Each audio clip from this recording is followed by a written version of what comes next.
안녕하십니까, 우짜입니다. 이번 이야기는 일본 국채 유동성 지수 최악입니다. 들어가기 앞서 이번 컨텐츠의 경우 신속성을 위해 이미지 작업, 자막 삽입, 그리고 편집 없이 그대로 보여드린다는 점 양해해 주세요. 그럼 보시죠. 일본 국채 유동성 지수가 지난 1년 동안 2배 상승해 2026년 1월 21일에 9.5 베이스 포인트까지 급등하면서 사상 최악의 유동성 위기에 직면했습니다. 현재 상황에 대해서 말씀드리겠습니다. 7조 6천억 달러 규모의 일본 국채 시장은 2022년 이후 유동성이 급격히 악화되었으며 국채 수익률은 역사상 가장 빠른 상승세를 보이고 있는데요. 주된 이유는 일본 중앙은행의 국채 매입 규모 대폭 축소 또는 양적 완화 축소이며 일본 생명보험사들이 벌인 사상 최대 규모 국채 매도 때문이기도 합니다. 참고로 일본 중앙은행 리포트에 따르면 2025년 말 기준 일본 국채 발행량 중 51% 이상을 일본 중앙은행이 보유하고 있으며 일본 생보사들의 경우 해외 수익률을 쫓아 2025년 회계년도에 사상 최대 규모인 15조 엔에 달하는 국채를 매도하면서 국채 유동성 위기를 가속화했습니다.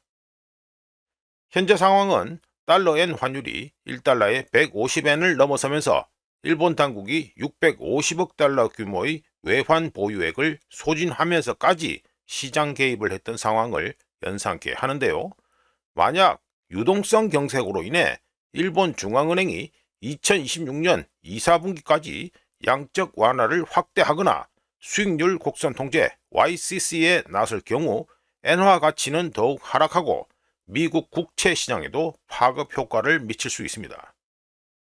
이런 가운데 외국인 투자자들의 월간 현금 국채 거래 비중이 2009년 약 12%였던 것에서 2025년 말까지 약 65%로 급증했는데요. 외국인 투자자들의 경우 일본 국내 투자자들에 비해 국채 보유 기간이 훨씬 짧아서 시장 변동성을 더욱 높이고 있습니다. 다음으로는 시장 붕괴 또는 의도적인 변화인가입니다. 일본 국채 유동성 지수가 사상 최고치를 경신하고 초장기 국채 수익률이 급등하면서 시장의 내러티브, 이야기는 시스템 실패 또는 시스템 붕괴 쪽으로 기울고 있습니다. 실제로 무언가 일어나고 있는 건 맞지만 지금 당장 자금 조달 위기나 갑작스러운 지급 불능 사태를 말하는 것은 아니라고 보고요. 수십 년간 계속된 강력한 금융 억압 이후 가격 결정 방식, 유동성 행태, 변동성 전달 방식에서 나타나는 체계적인 변화라고 할 수 있습니다. 더 중요한 점은 현재 변화가 의도적이라는 것인데요. 일본은 다음 경기 침체에 대비해 정책적 여유를 확보하려고 하고 있으며 특히 신뢰를 잃은 채 디플레이션 악순환에 다시 빠지는 걸 피하려고 하고 있습니다. 다음으로 유동성 상황은 분명히 악화되었습니다. 정상적인 시장에서 예상되는 수익률 수준에서 얼마나 벗어나 있는지를 측정하는 블룸버그의 국채 유동성 지수는 분명히 사상 최악의 수치를 기록 중이어서 변동성이 증가했고 장기 국채 경매는 더욱 불안정해졌으며 상대적으로 작은 자금 유입에도 과도한 변동성이 나타나고 있습니다. 블룸버그 지표는 다음 세 가지 구체적인 변화와 일치하는데요. 첫 번째, 일본 중앙은행이 국채 매입 규모를 축소하면서 지배적이고 가격에 민감하지 않은 국채 매입자 역할을 축소하고 있습니다. 두 번째, 명확한 자금 조달 계획이 없는 상태에서 선거 관련 재정 공약이 발표되면서 정치적 리스크가 증가했습니다. 세 번째, 초장기 국채, 30년에서 40년 만기 국채지요. 초장기 국채는 자연스러운 수요가 적고 듀레이션 리스크를 흡수하기가 가장 어려운 부분인데 이게 곧 스트레스 포인트가 되어버렸습니다. 다만 시장 기능에 문제가 생긴 것은 맞지만 일본이 국가 유동성 위기에 직면했다는 판정을 곧장 내리는 것은 웃자가 보기엔 조금 성급하다고 생각합니다. 다음은 쉽게 놓칠 수 있는 점을 말씀드리겠습니다. 일본이 진짜로 걱정하는 점은 다음 위기, 다음 경제 위기 이전에 정책적 선택권을 잃는 것입니다. 수십 년간 이어진 디플레이션 터널을 이제 나온 후에 일본은 드디어 완만한 인플레이션과 임금 상승세를 보이고 있는데요.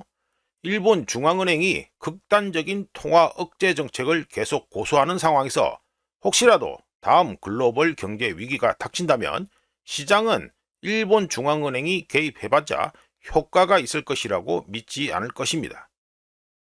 이런 신뢰 붕괴를 통해서 디플레이션 귀신이 다시 일본에 덮칠 수 있고요. 지금 수익률을 상승시키고 변동성이 확대되도록 허용하는 것은 신뢰와 시장 기능을 재건하는 방법이며, 이를 통해 다음 위기가 닥쳤을 때 일본은 통화 위기나 신뢰도 하락 없이 공격적인 완화 정책을 펼칠 수 있습니다. 즉, 단기 불안정은 미래의 유연성을 확보하기 위한 비용입니다. 유동성이 나빠 보이는 이유에 대해서 말씀드리겠습니다. 일본 국채 월간 거래량에서 외국인 투자자들이 차지하는 비중이 2009년 약 12%에서 현재는 약 65%로 크게 증가했는데요. 외국인 투자자들의 거래량 폭증은 경각심을 일으키기에 충분한 수치이지만 자칫 오해의 소지도 있습니다. 왜냐하면 외국인들은 거래량에서는 우위를 점하지만 소유권에서는 그렇지 않기 때문입니다. 일본 국채 중 대부분은 여전히 일본 중앙은행과 일본 생명보험사 같은 국내 기관들이 보유하고 있으며, 달라진 것은 누가 마진 가격을 설정하는가입니다. 참고로 한계 가격 결정자들은 더 빠르게 움직이고 더 엄격한 위험 한도를 적용하며 변동성에 즉각적으로 반응합니다. 덕분에 일본의 자금 조달 기반이 일본 국내에 있음에도 불구하고 일본 국채를 글로벌 위험 사이클에 연결시키는 효과를 일으킵니다. 이와 동시에 수년간에 걸쳐 이어진 일본 중앙은행의 국채 매입은 유통되는 국채량을 감소시키고 딜러들의 시장 조성자 기능을 약화시키며 양방향 유동성을 위축시켰습니다. 덕분에 가격이 다시 자유롭게 움직일 수 있게 되었을 때 유동성은 오히려 악화된 것처럼 보입니다. 하지만 시장 자체가 사라졌기 때문이 아니라 억제 정책 하에서 손상된 시장의 깊이와 회복력이 재건되지 않았기 때문입니다. 그렇다면 만사 오케이인가? 아닙니다. 2026년 1월 현재 일본에게 가장 큰 위험은 국채 수익률 상승과 엔화 약세입니다. 경제 성장과 물가 상승 기대 개선으로 인해 수익률이 상승한다면 이는 관리 가능한 상황입니다. 반대로 신뢰도가 약화되고 통화, 엔화 가치가 하락해 수익률이 상승하게 된다면 금융 상황은 급격히 경색되고 디플레이션 위험이 다시금 대두될 수 있습니다. 따라서 국채 수익률 상승과 엔화 약세가 함께 일어나는 상황은 일본이 감당할 수 없는 것이며 절대로 피해야 합니다. 마무리해보면 일본 국채시장은 수십 년간의 통제 이후 어떻게 기능하는지를 다시 배우고 있으며, 이와 동시에 디플레이션에 다시 빠지지 않도록 의도적으로 노력하고 있습니다. 과거와 달리 요즘 일본은 안정적인 글로벌 자금 공급원이 아니게 되었기 때문에 일본 국채시장의 상황은 전 세계적으로 중요한 의미를 갖습니다.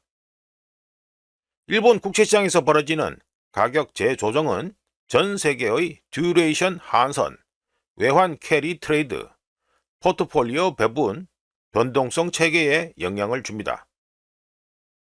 유동성 부족 사태처럼 보이지만 실제로는 일본이라는 국가가 다음 위기에 대비해 시간을 벌고 신뢰를 쌓는 과정이라고 웃자는 봅니다. 이상 일본 국채 유동성 지수 최악 이야기였습니다. 구독, 좋아요, 그리고 회원가입 감사합니다. 다른 이야기로 또 찾아뵙겠습니다.